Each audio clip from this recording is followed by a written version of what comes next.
Sir ಅದಕ್ಕೆ?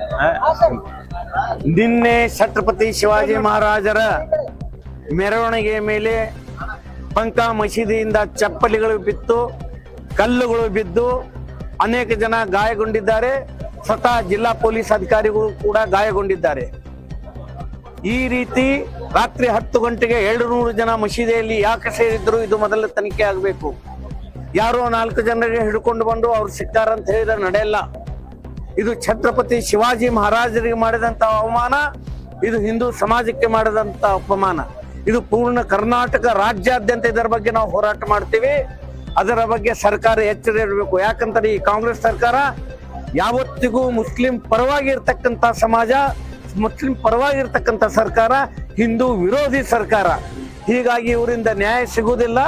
ಎಲ್ಲ ಈಗ ಕೂಡಿದಂತಹ ಜನರ ಅಭಿಪ್ರಾಯ ತೆಗೆದುಕೊಂಡು ಇನ್ನೊಮ್ಮೆ ನಾವು ಛತ್ರಪತಿ ಶಿವಾಜಿ ಮಹಾರಾಜರ ಜಯಂತಿ ಉತ್ಸವವನ್ನು ಮಾಡಬೇಕು ಅನ್ನತಕ್ಕಂಥ ನಿರ್ಣಯ ಮಾಡ್ತಾ ಇದ್ದಾರೆ. ಅವ್ರು ಎಲ್ಲರೂ ಕೂಡ ಏನೇ ನಿರ್ಣಯ ಮಾಡ್ತಾರೆ ಅದರ ಜೊತೆ ಹೋಗ್ತೇವೆ.